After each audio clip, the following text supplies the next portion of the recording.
Hello, Austin. Thank you for spending the time with me. I would like to get to know you more. Um, you are applying, I see, IDTech camp counselor for the summer. I'd like to hear more about you. You want to give me a brief introduction? Yeah, so I'm a first year data science major at UCSD. This past summer, I worked on developing my foundational skills of Python and doing some machine learning boot camps. And I built some personal projects like a UCSD events web scraper to help myself acclimate to the campus. Basically, I took data off of UCSD event pages and put them on an interactive map where I could see event price, event time, location, dates, important stuff so that I could put it in my calendar and then me and my friends could go figure out what we wanted to do. Okay, Um, great. I've also done extensive tutoring throughout my junior and senior year of high school, math tutoring, Python, computer science, and private sessions and group sessions as well.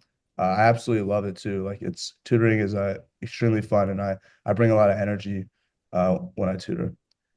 And then Okay. most recently, I've been exploring more machine learning. I just placed as a finalist in the NSF HDR ML hackathon here at UCSD with a convolutional neural network model. Wow. Okay, wonderful. So this is a boot camp for as young as kind of older elementary kids to middle school to high school kids. So what would you do if a student was taking up a majority of your time and attention and preventing you from helping other students? So I would first praise the student for his enthusiasm and his energy toward learning the concepts. Um, but I would eventually have him. You said the student was just taking up too much of my time, so he was asking too much help. To clarify, sorry. Right, just taking majority of your time, right? Because you probably in a classroom of 20 kids, and so yeah, how would you handle that situation if one was taking majority of your time?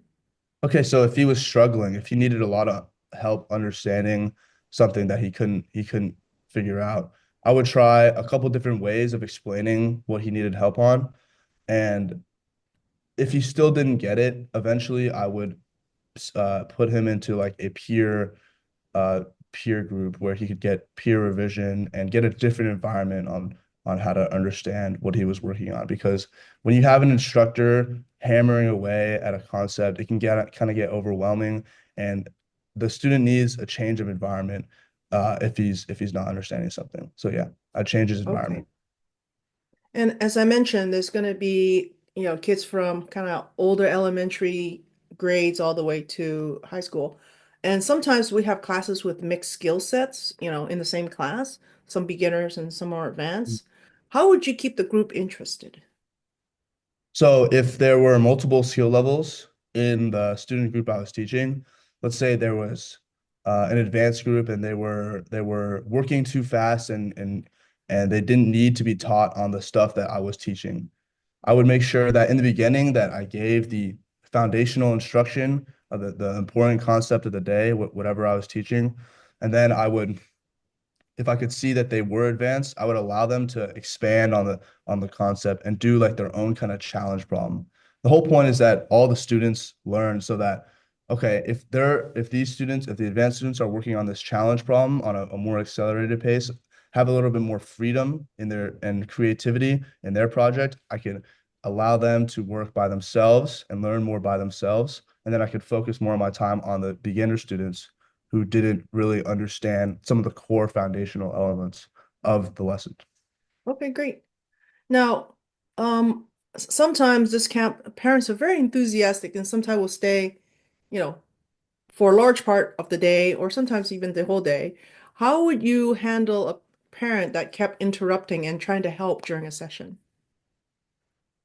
Okay, if a parent kept interrupting during a session, are they, to clarify, are they trying to give their input into the lesson or are they answering? I'm not really quite sure what you mean by that. Yeah, as you will be the camp, the main counselor and the main teacher for a lesson, but they keep chiming in and say, "Oh, yes, yes," and this, and how would you handle a parent that is in the class with their children or child during the lesson? Okay. I think I would first definitely praise their enthusiasm and um their excitement in their student learning. I think that's great. It's not something I should neglect. And I should definitely listen and try to understand what their input is and uh adapt that into my lesson. But if this was excessive interruptions, then I would have to pull them aside privately. So not in front of like the entire group of parents and students. I'd pull them aside privately and explain to them that the focus of my lesson or my teaching is for the kids to interact and the kids to develop that spark of passion for STEM and coding and math and whatever I was teaching, not for, you know, the parents to just take over and answer everything. I would put the primary focus of, okay, I'm creating an environment where students are going to be confused and ask questions and answer questions. So Okay, yeah. great. All right. Um, have you ever tried to explain a concept of a variable to a 6-year-old? I haven't explained the concept of a variable to a 6-year-old, but for any time I explain the concept of a variable, I break it down extremely simply, and I think my explanation would work for a 6-year-old. Basically, I use like okay, you have a box method. So like, let's say I have a variable would be, okay, I have a box and I can put all these different items in it, and I can put scissors in the box. Now it's a box of scissors, or I can put a stapler in the box. Now it's a box of staplers. Um, Okay. Um, can you describe to me one time that you failed, and how did you deal with it? One time I failed. I would say, um, maybe not quite a specific failure, but throughout this first quarter or throughout my first quarter of college, I was really pushing and applying to as many things as possible, and I was getting quite a lot of rejections. Due to like my skills not being up to par with what the job required, or simply there was just too many applicants and my application just went into the field, into the black hole of nothing. And I think the way I dealt with that was like best was I like came to terms with that, like I'm not ready for that. It was like I was applying ambitiously to these things that I wanted, but ultimately I had to work on, you know, personal projects and smaller scale things first before I got the idealized vision of what I wanted to be. Even if I thought I could do it, then there are intermediate steps before. And I think I just realized that putting work into those areas is what I should be doing now. Okay, great. Um, what classes do you think you're best suited to teach? Well, in high school, I taught algebra, pre-calculus, and calculus in private and group sessions. So I would love to teach mathematics, but since I'm a data science major, I've been working with Python extensively, and I built my foundations over this past summer, and I've had huge foundations in Java over high school. So I would love to teach programming, preferably in Python, but I could also teach Java and just refresh myself with a quick crash course. Okay, great. And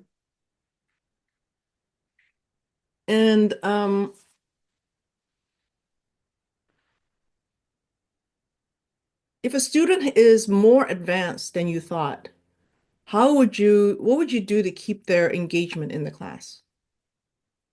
I would answer that similarly to how I would structure a lesson.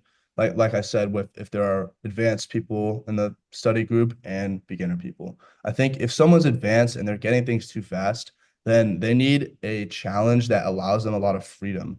They need like a challenge where they can outlet like their creativity because they have the foundations to do so, then they're going to be able to do a lot more things. And I think a lot of interest is sparked from when a student has a lot of creativity and a lot of power in the direction they take.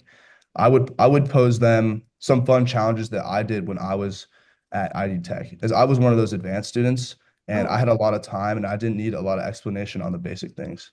And I think as a mentor, I would see these advanced students and direct them to one of these kind of problems, not hover over them and helicopter them with these hard coding challenges, but just give them a lot of incentive to do them and explore them.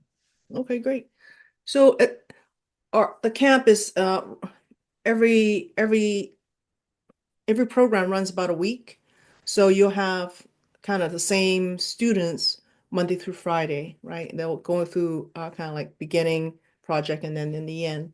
So at the beginning, all there's a lot of different students coming from all different kinds of background. What would you do to break the ice with a group of children, group of students? First thing I would do what would be I don't know. I would do like the first day of campus, the first day of camp that I experienced at like when I did any coding camp was extremely fun, and I thought they had that the honestly the counselors focused more on like the interactivity of the group, not the coding. So reflecting on that, I think I would start the day, the very first day, with just tons of icebreakers, tons of fun games, tons of camp-like things, out on the field on the college campus, or, even like some, I don't know, some exercise games to get people more comfortable with each other. I think that's really important to have a positive and productive learning environment for kids this young. Do you have any, can you give an example of a icebreaker game outside? Well, outside we would play like a lot of the icebreakers for younger students is just kind of running around. So like freeze tag is really good. Freeze tag is great. Also, depending on like our equipment, we could do like some sort of dodgeball, or we could do some kickball, or we could do I don't know. There's a lot of different areas. We could also play some on a more personal level. We could play some Would You Rather. We could play, two truths and a lie. That's a really fun one. Pretty Okay, much anything, you can just Google and find fun icebreakers for kids. Should be awesome. should be fine.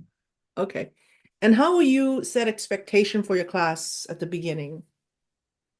Expectations. What do you mean? Like for the students to like these are the rules I'm setting for them to meet or Oh, however you like to do it, right? So, their parents sign them up for this class. Obviously, they want them to learn something. So, how would you set expectation for the students when they first come in Monday morning, say?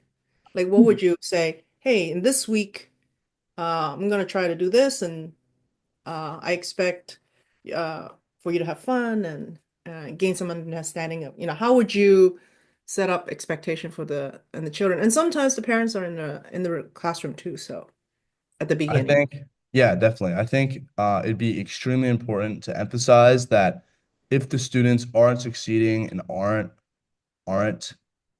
you know, keeping up to speed as fast as other students, then that's okay. Like the whole point is that the students are learning, and a student can be extremely like pressured and embarrassed almost if they're falling behind others, especially at this young age, and especially when you spend so much time in this area where some people are flying and some people are, going at a slower pace.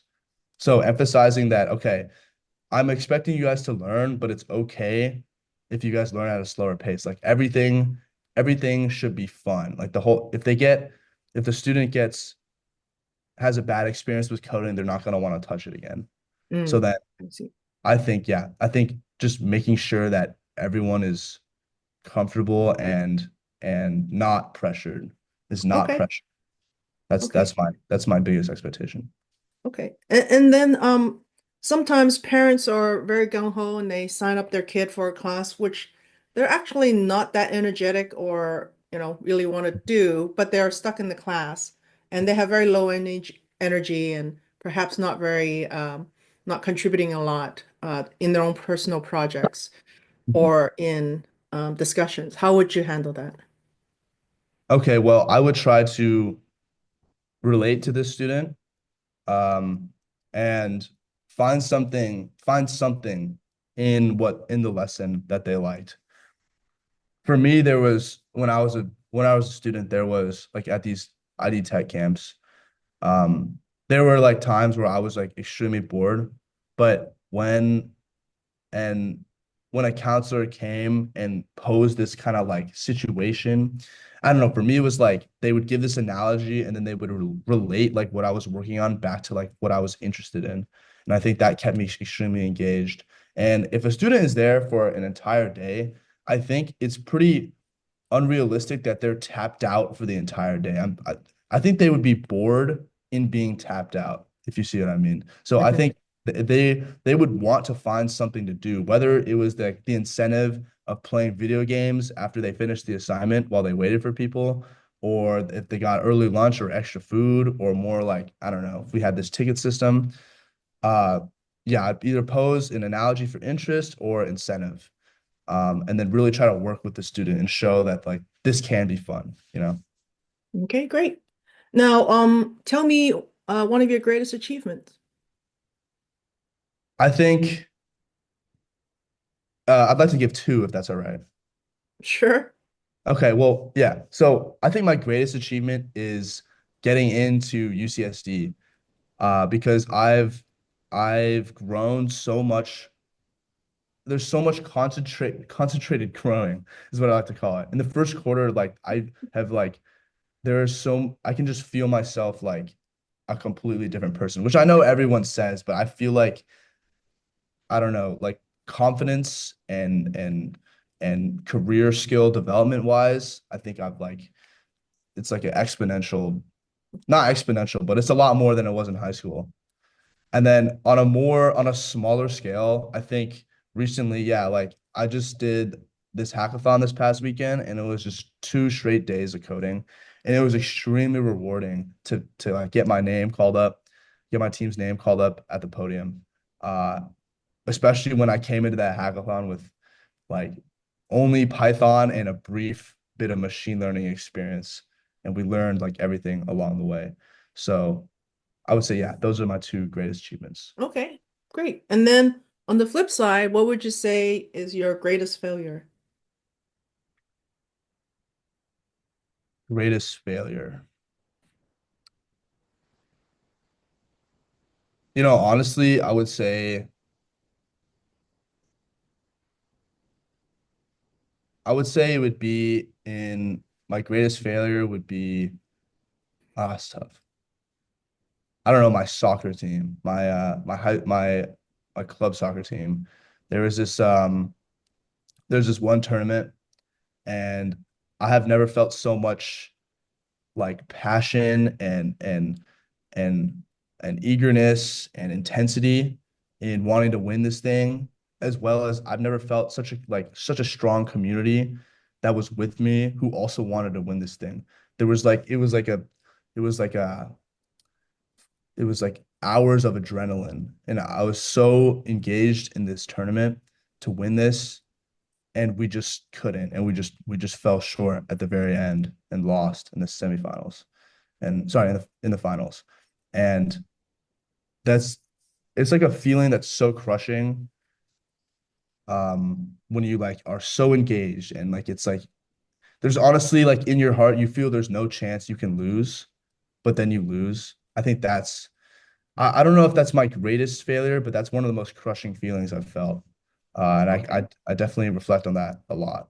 So Okay. And have you learned from that feeling? Just asking out of curiosity. I think the thing I learned was that it didn't the main thing I learned is that honestly that feeling of engagement and intensity is something that I want for other things in my life. And even if it's like a crushing feeling after, it's still worth it to be that engaged and that involved in something. You know, Okay. even if it doesn't work out, that feeling of intensity is something that should happen for the things I care about. Because normally it will make those things happen. So, I see. Great. Well, thank you for your time. It was wonderful meeting you. And do you have any questions for me? um, I don't have any questions. So, Okay, great. And then we'll be in touch. okay, great.